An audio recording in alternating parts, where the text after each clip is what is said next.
proud American reliability ratings giant J.D. Power has just handed Electric Utopia a very particular kind of sandwich.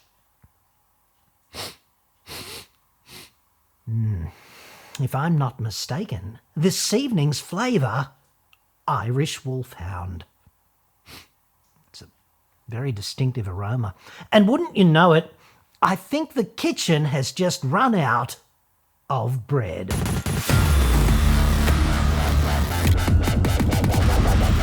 I'm John Cadogan from AutoExpert.com.au. New cars cheap, but Australia only. Website. Card. J.D. Power's newly released Initial Quality Study 2024 has revealed fake Swedish and actually Chinese electric car manufacturer Polestar to be the most craptacular in the land of the Second Amendment, delivering an undergarment soiling average of 316 faults per 100 faux Swedish shitboxes in the first 90 days of ownership. 316 faults for every 100 in 90 days. Like, well done, dudes. I suppose they omitted that from the website. They're kind of, humble like that. But imagine it, 316. The median Polestar owner, therefore, is back to the service department to rectify something more than once a month on average, which is 62% less reliable than the industry average of 195 faults per 100 cars in 90 days. Or, to put it another way, roughly twice as bad as Hyundai. Imagine being worse than Jeep or Mercedes-Benz on initial reliability. I'd suggest that if you really want to be on first-name terms with your service manager as you frickin' steam towards Electric Utopia on a river of squeaky clean electrons, Polestar is the faux Swedish brand for you, dude. Or perhaps you just got out of a frickin' Land Rover and you just want to feel right at home. Tesla and Rivian, jointly number 2 in number 2s for reliability, at least for objective initial electric turdification. And I'm not sure that's a word yet, but I suppose it can be now. Turdification, I love it. Both tied at 266 Irish Wolfhounds centred. Problems per 100 vehicles in 90 days, which is still substantially worse than the industry frickin' average, like 36% more turd-worthy, to be precise. J.D. Power with more independent, objective evidence that electric cars are neither simpler nor more reliable than the combustion alternative.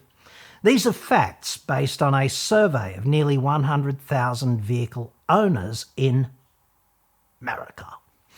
If you're a fanboy with a battery-powered teepee in your trousers, that's quite okay. You don't have to like this information. They're still facts. This video is brought to you by me, essentially. If you're rapidly coming to the view, like me, that EVs are not the future, or at least not the whole future, and you want to take some actually effective climate action and save some cash, etc., rooftop solar is the obvious place to start. Rooftop solar is a fraction of the price of even a cheap EV. Plus, it's going to last longer, it won't depreciate. It actually adds value to your home, and it insulates you from A, society's staggering power prices in Australia, and B, those inevitable future power bill increases. And it kind of divorces you from coal, which is the nation's biggest emitter. Now, if you've already got rooftop solar, just add a battery. Store the extra power you make during the day and consume it in the evening. And if there's a power failure, your lights are going to remain on. The neighbours will hate you. It'll be awesome. Rooftop solar and a battery are a fantastic combination, frankly. autoexpert.com.au/solar for more. I've got a great partnership in place there with a leading solar installer who is totally dependable and professional, definitely not a cowboy. In most cases, rooftop solar is cheaper than you think, and you're generally up and running on one day, with your power bills thereafter just heading south. We are, of course, repeatedly told that electric cars are simpler and more reliable than combustion. And this is simply not true. As much as the electric utopians love to sprout this nonsense, and it just rolls off the keyboard, doesn't it? It is ontologically false. That's the only problem with these kinds of claims. Or, to put it kindly and succinctly, it's just abject bullshit. And the evidence is mounting. It's pretty hard to ignore these days. 7,000 cells in a battery means 14,000-ish spot-welded electrical connections. That alone is 21,000 potential basic failure modes. A combustion engine simply can't hope to match that. Plus, the bugs inherent in the millions of lines of computer code that drives everything from the safety systems and the wipers to the battery management and the infotainment. You can't even put a frickin' Tesla into drive or reverse with a physical switch. Everything happens via the stupidest tablet possible amidships. And I say stupidest because this is a concession to left and right-hand drive production simplicity or efficiency. Whatever you want to call it, it's not a concession to driving the car. Unfortunately, no matter where you live, you have to tear your eyes well away from dead ahead where the outside world is just to check your speed or otherwise operate frickin' anything else. Elon is, of course, a complete genius, especially when it comes to manufacturing. That would be according to Elon. Owners of cutting-edge, tech-filled BEVs and PHEVs are experiencing problems that are of a severity level high enough for them to take their new vehicle into the dealership at a rate 3 times higher than that of gas-powered vehicle owners. Frank Hanley there, he's the cheese of auto benchmarking at JD Power. And I'm tipping car makers would have a fatwa on his ass from time to time, like metaphorically. 3 times higher. Just let that sink in, right? You buy an EV back to the dealership with a serious problem 3 times more often. It just kind of screams shitbox, doesn't it? One thing about this car, sir, and just one thing to remember, things are going to break on it like 3 times as often as you might be used to. Just sign here. The planet says thanks. Among the mainstream brands that you can buy freely down here in Australia, Hyundai and Kia are number 1 and number 2, respectively, on the JD initial quality list. Nissan, Lexus and Ford also pretty good. Good brands up there on top, of course, and they trend into the automotive sewer as you descend on the stairs. Inexplicable to me that Toyota is just so much more shit than Lexus, apparently, despite being joined at the gonads. And Lexus being notionally more complex, of course, than its brother over there on the other side of Toyota's scrotum. And Ford being in front of Toyota. How does that work? Things are certainly different in America.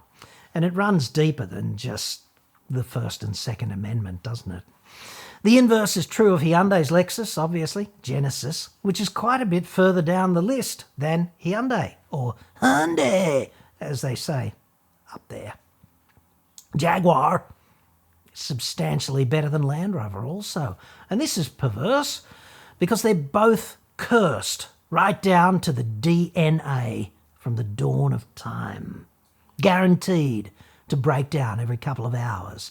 That's one of their foundational pillars, and it has transcended every ownership structure above them for decades endlessly. How would a tow truck driver ever be able to afford that exclusive private school education for their 3 children without the delight of Land Rover ownership? Riddle me that. And pretty clearly, over here, Hyundai said fuck off Genesis. In much the same, I can't imagine them saying that, but anyway, they said it in much the same way as Genesis issued the same basic sex and travel decree, proposition, whatever, to 3-prong, mighty 3-prong. Satan is gonna be fuming over that, which of course is one of the things that she does best. Good old Mercedes. Such a fan. They're so happy to be sold in any market that also sells a healthy fleet of Range Rovers, making 3-prong look good for 100 years now. However, the brand, can you pick it, that took the biggest, most steamy dump on its mainstream siblings, it's there, hidden in plain sight, dude. It's jumping off the page at you.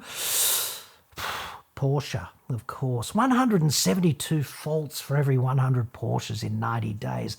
What a fantastic achievement.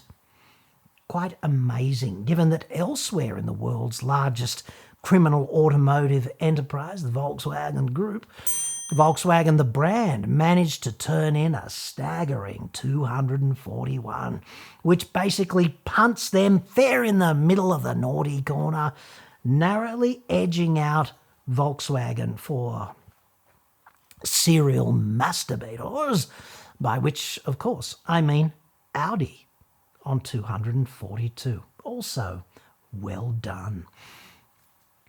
I suppose if you can't tell that an A3 isn't just a Golf in some trashy Armani and no bra, it's time to lay off the lube, dude. Volvo proved itself to be the most shit conventional brand that wasn't Dodge. Dead heating with Volkswagen for the well-heeled self-abuser on 242. Well done. Volvo proudly more shit than pretty much every other car, including Alfa Romeo, but substantially better than Polestar, which is perversely just Volvo with more of an adult entertainment vibe.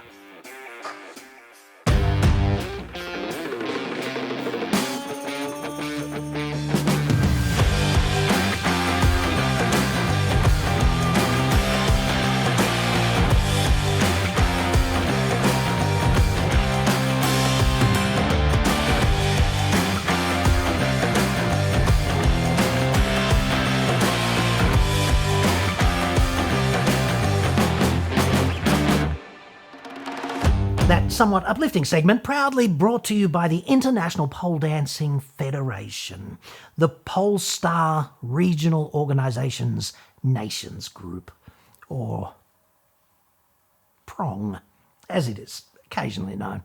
They do great work over there at Prong, always probing, very polished. Pushing hard, some would say relentlessly, for pole dancing to be a recognised Olympic sport. We all want that. Only, if you don't mind, not for men. Such a tricky one to negotiate with the IOC in the current climate. This is one niche in which I feel pushing for equality would be something of a retrograde step. Now, finally to you, the outraged electric utopian thumping the keyboard, I would say thank you very much for your contribution and take the blue pill, dude. Wake up tomorrow and tell yourself the transition to electric transportation is still on track. Except for, I don't know, the tanking sales, the appalling resale, the sky-high insurance, the staggering cost of repairs, the fires that simply cannot be fought, and the problems with charging that will never be fixed. Perhaps the reliability thing is just a glitch because, new technology. After all, an electric car is packed with exciting new tech, right? Yeah, shit yeah, dude. New tech, an electric car, right? What is an electric car? Well, I'd suggest it's a conventional car with a lithium-ion battery and an electric motor. And on the conventional car front, we've only had cars for a bit over a century. The first car was actually patented in 1886, if memory serves. Electric motors are even older than that, dating back to 1832, so also pretty new compared with, I don't know, the dinosaurs or the friggin' universe. Lithium-ion batteries were commercialised by Sony in 1991. So new. They were actually first developed in 1985, however, so we could call that 33 to 39 years old at this point in time. Perhaps it's just all of that new tech. Just got to get the bugs out, dude. The only problem is, objectively, there is no new technology in electric cars when you really think about it. The problem is they're being rolled out badly. Like, imagine paying $180,000 Australian for a fully loaded Polestar 3 a little later in the year, and knowing that they were also going to throw in the industry's lowest reliability, objectively and independently verified by JD Power, totally, absolutely free, dude. One with every Polestar 3. What a great deal. Like, where do I sign?